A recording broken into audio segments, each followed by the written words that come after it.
Welcome back. It's time to look at the second half of the Unit 5 practice test, number 7. A and B are two events, given the probability of A and the probability of B, and the probability of both A and B happening. Choose the correct answers by circling independent or not independent, then fill in the blank with one of the options below. Okay. Ultimately, what they're asking us to do is determine if events A and B are independent or not. And the reason will be one of these options.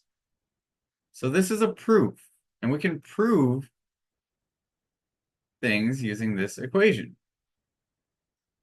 If we get this information, which we will, and can prove this is a true statement, then they're independent. If it's not a true statement, then they're not. Go ahead and try to solve.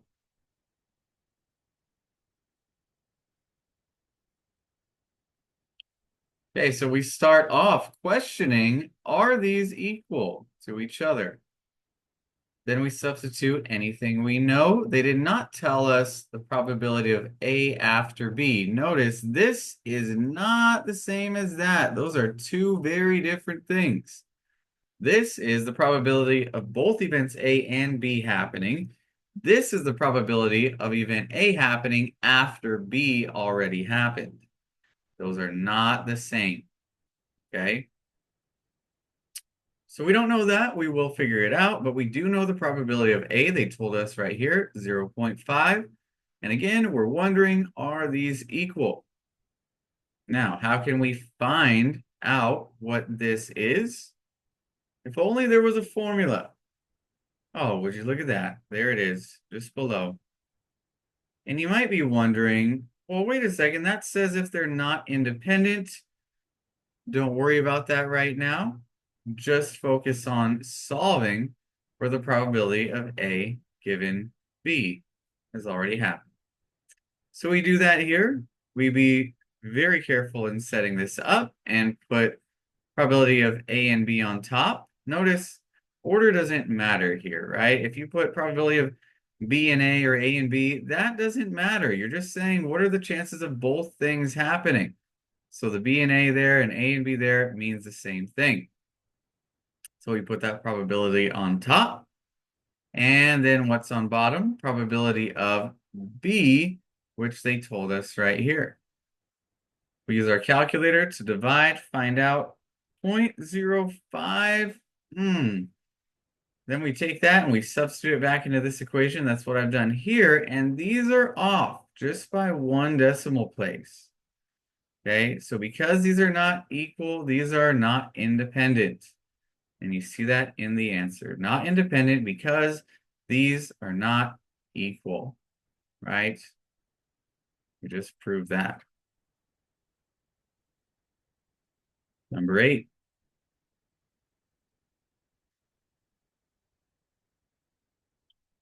Give you a moment to solve. And now let's do it. A group of people were asked if they like coffee or tea. The table shows the probabilities of the results. So here we have all the information we need, and they want to know which statement is true. Well, it'd probably be a good idea to read through these and see what they're trying to ask us. Liking coffee and tea are not independent because all of this. Liking coffee and tea are independent because of that. Okay, so I'm noticing this is all about proving if these are independent or not, which is just like what we did on number 7, right? So let's do it the same way. Prove if liking coffee and tea are independent or not. And we do that the same exact way. We're just replacing the A's and B's with C's and T's. So there's our setup. Wondering, is this true? We find the probability of liking coffee from the table. There it is. Plug it in. We find the probability of liking C after T over here. Okay. So the probability of liking coffee, given that the person likes tea, is equal to Probability of T and C, remember order doesn't matter there, over probability of T. That matters very much. If you put C there, you would get the wrong information. So where's T and C? There it is in our table. Coffee and tea both being liked. Boom. Tea being liked. Well, this is all the people who like tea. There it is. We divide, and once again, we find this is not a true statement. So these are not independent because they are not equal.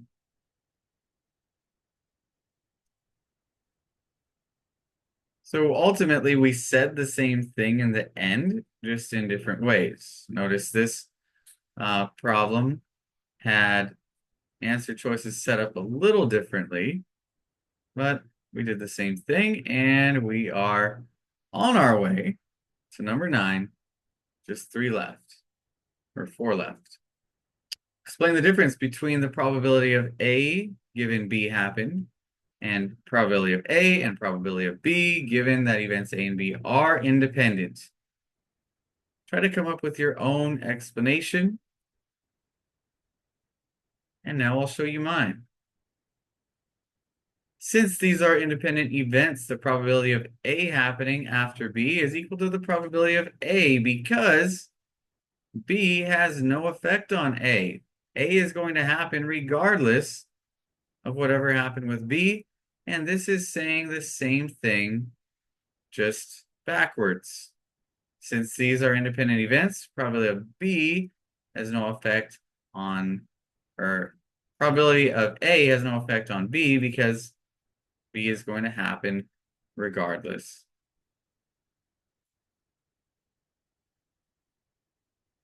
The probability of drawing 2 red marbles without replacement is 1/7, and the probability of drawing 1 red marble is 2/5. What's the probability of drawing a second red marble given that the first marble is red? Okay. Here's the notation. The probability of picking a second red marble given that the first marble picked was red is equal to the probability of both being picked over R1. Notice the best way I remember this is whatever comes last in these parentheses goes on bottom. That might help you remember, but of course you have your notes too. And then we plug in these probabilities. They gave us 1/7, they gave us 2/5. Complex fraction, so we keep, change, and flip, multiply across, nothing to simplify. We're done.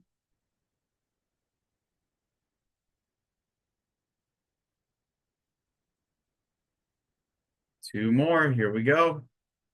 A 12-sided die is rolled. We haven't encountered a 12-sided die yet, but that's okay. You should still know how to do this. What's the probability of getting a multiple of 3 or a number less than 3?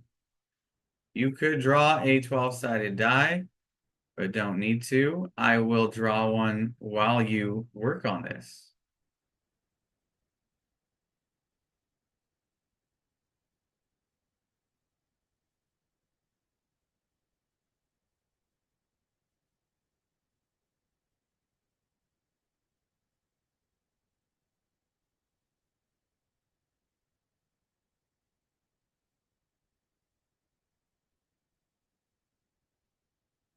Looks something like that.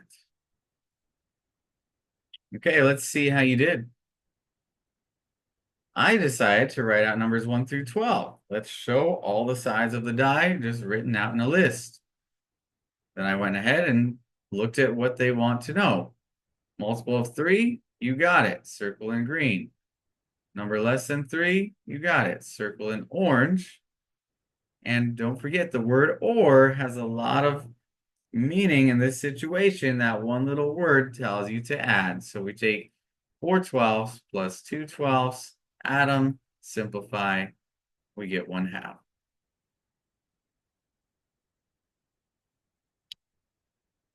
Number 12, a spinner has 15 equal sectors labeled from 1 to 15. By no means do you need to draw a spinner. You could just write out the numbers. I decided to make one for you. Spinner is spun just once, and they want to know what the probability is of getting an even number or a multiple of 5. This one is solved very similarly to the last one, but there is an overlap.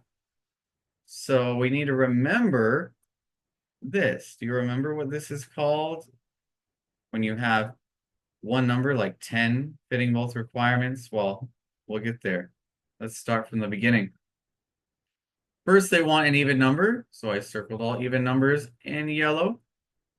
And then multiples of 5, circled those in green. And then this is where the focus goes. 10 is even and a multiple of 5, so it's circled twice, but we only count it once. And the way to do that carefully is add up the first probability with the second, and then subtract all of the numbers that are shared. Well, there was just one number circled twice, so we subtract that, and this is the addition rule. Okay, and remember we're saying or, again, they said or here, so we're adding. Add and then subtract that when they share to get 9/15, simplified to 3/5. And that's it. We've made it to the end of the Unit 5 practice test. You know what to do. Study, and I'll see you next time.